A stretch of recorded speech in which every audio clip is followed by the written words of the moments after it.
नमस्कार दोस्तों, आज है तारीख 15 जनवरी 2025, दिन बुधवार। चलिए आज भी कुछ ऐसी खबरों को देखते हैं जो शायद किसी न्यूज चैनल ने ये नहीं दिखाई होगी, क्योंकि इस वीडियो में जो खबरें हैं वो आपके यूपी से जुड़ी खबरें होने वाली हैं, जिसमें आम आदमी के लिए सरकार द्वारा लिए गए नए फैसले और नए स्कीम की, उसके साथ में बेरोजगार घूम रहे साथियों के लिए नए रोजगार की खबरों के साथ मौसम विभाग, बैंकों और स्कूलों में छुट्टियों के साथ एक नजर आपके भाग्य से जुड़ी राशियों पर भी इस वीडियो में देने वाले हैं। तो चलिए शुरू करते हैं आज की पहली खबर से। रवि किशन पर सीएम योगी का मजाक किया कटाक्ष, माया मोह में मत पड़िए, कुंभ में स्नान जरूर करें। उत्तर प्रदेश के मुख्यमंत्री योगी आदित्यनाथ ने गोरखपुर महोत्सव के दौरान बीजेपी सांसद रवि किशन पर मजाकिया अंदाज में कटाक्ष किया।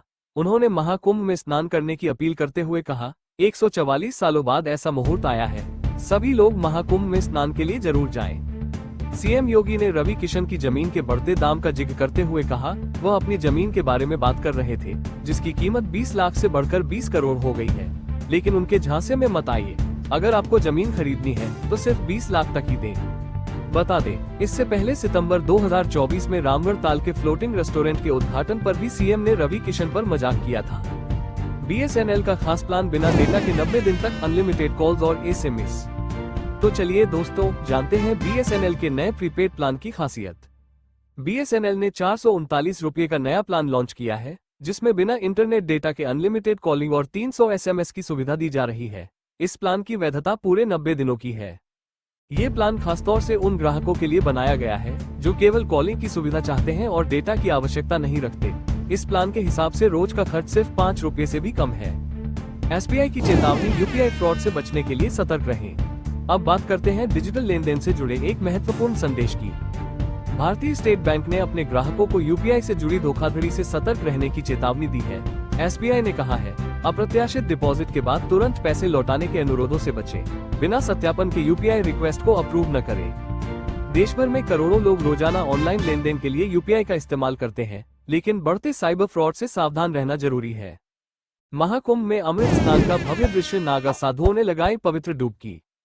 तो चलिए दोस्तों, बढ़ते हैं महाकुंभ के अमृत स्नान की खबर की ओर। महाकुंभ 2025 में पौष पूर्णिमा के दिन से शुरू हुए अमृत स्नान में आज मकर संक्रांति के पावन अवसर पर महानिर्वाणी अखाड़े के नागा साधुओं ने संगम में पहली डुबकी लगाई। सुबह 5:15 बजे शिविर से निकलने के बाद साधु संतों ने संगम पर 6:15 बजे स्नान किया। इसके बाद निरंजनी और आनंद अखाड़े के संतों ने सुबह 7:05 पर स्नान किया।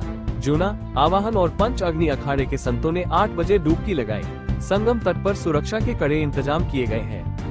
ठंड के चलते 8वीं तक के स्कूल 18 जनवरी तक बंद। अब जानते हैं ठंड से जुड़े एक जरूरी आदेश के बारे में।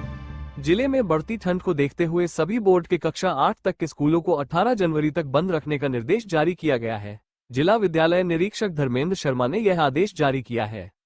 जिन स्कूलों में इसका पालन नहीं होगा, उनके खिलाफ कार्रवाई की जाएगी। यूपी के कर्मचारियों को बड़ा स्टेशनरी भत्ता, सरकार के पास प्रस्ताव भेजा गया।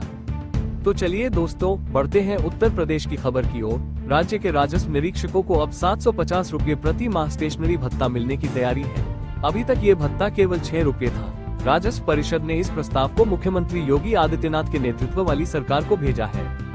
राजस्व निरीक्षक संघ का कहना है कि उनका कार्यक्षेत्र बड़ा है, जिसमें करीब 40 से 50 गाँव आते हैं। ऑनलाइन आवेदन और नोटिस भेजने जैसे कार्यों में उन्हें अतिरिक्त खर्च उठाना पड़ता है, इसलिए भत्ते में वृद्धि जरूरी है।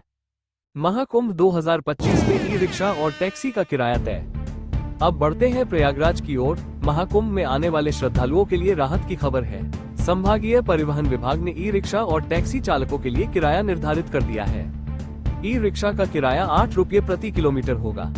डीजल टैक्सी के लिए 15 रुपये प्रति किलोमीटर, सीएनजी टैक्सी के लिए 14 रुपये और पेट्रोल टैक्सी के लिए 13 रुपये प्रति किलोमीटर तय हुआ है।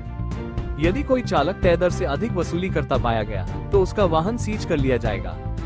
राज्य कर्मचारियों के लिए एसीआर रिपोर्ट ऑनलाइन होगी। दोस्तों, उत्तर प्रदेश के 8,45,000 राज्य कर्मचारियों के लिए अब वार्षिक गोपनीय रिपोर्ट एसीआर ऑनलाइन जमा करनी होगी।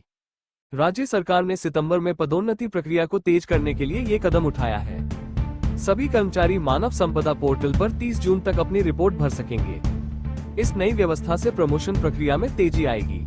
बीएसएनएल का महाकुंभ में बड़ा कदम। महाकुंभ 2025 के दौरान यदि किसी श्रद्धालु का सिम कार्ड खो जाता है तो बीएसएनएल मुफ्त सिम उपलब्ध कराएगा। गुम सिम की जगह नया सिम निःशुल्क मिलेगा।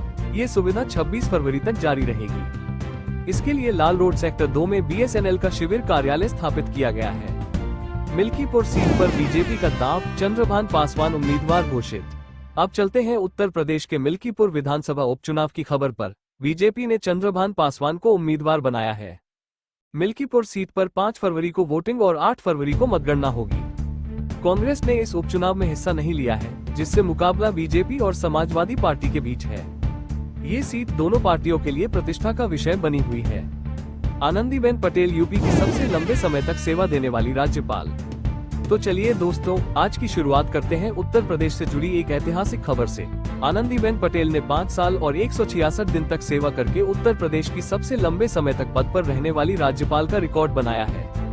यूपी की 32वीं और स्वतंत्र भारत की 27वीं राज्यपाल आनंदीबेन ने 29 जुलाई 2019 को उत्तर प्रदेश का कार्यभार संभाला था। उनसे पहले बेजवाड़ा गोपाल रेड्डी ने 5 साल और 60 दिन तक सेवा की थी। वहीं चंद्रेश्वर प्रताप नारायण सिंह का कार्यकाल 5 साल और 31 दिन का था। गुजरात की मुख्यमंत्री और मध्य प्रदेश की राज्यपाल के रूप में भी अपनी सेवाएं दे चुकी आनंदीबेन का ये सफर प्रेरणादायक है। गांव-गांव तक पहुंची पीएम आवास योजना की सौगात। अब बात करते हैं ग्राम चौपालों की, जहां गांव की समस्या गांव में समाधान के तहत ग्रामीणों की परेशानियां हल की जा रही हैं। मुख्यमंत्री योगी आदित्यनाथ के निर्देश पर हर शुक्रवार को प्रत्येक विकासखंड की 2 ग्राम पंचायतों में चौपाल लगाई जा रही है। प्रधानमंत्री आवास योजना के लिए पात्र लाभार्थियों का चयन आवास प्लस ऐप के जरिए हो रहा है।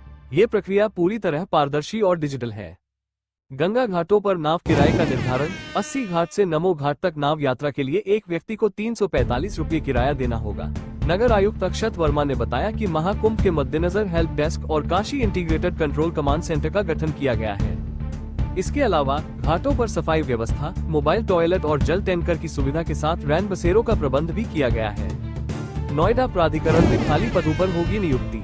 अब बढ़ते हैं नौकरी से जुड़ी खबर की ओर। ग्रेटर नोएडा प्राधिकरण के विभिन्न विभागों में लंबे समय से खाली पड़े 44 पदों पर रिटायर्ड कर्मचारियों की नियुक्ति की प्रक्रिया शुरू हो गई है। ये कदम महत्वपूर्ण परियोजनाओं और कार्यालय के कामकाज में तेजी लाने के लिए उठाया गया है। इससे मानव संसाधन की कमी दूर होगी और प्राधिकरण को अनुभवी कर्मचारियों का लाभ मिलेगा। महाकुंभ में साधु संतों का शाही अंदाज। प्रयागराज में महाकुंभ के दौरान साधु संतों का शाही अंदाज चर्चा में है। रोल्स रॉयस, मर्सिडीज बेंच और लैंड रोवर जैसी गाड़ियों से पहुंचे बाबाओं ने श्रद्धालुओं का ध्यान खींचा है। शंकराचार्य स्वामी अविमुक्तेश्वरानंद सरस्वती अपने गुरु की वैनिटी वैन से आए हैं, जिसकी कीमत 1 करोड़ रुपए से अधिक है।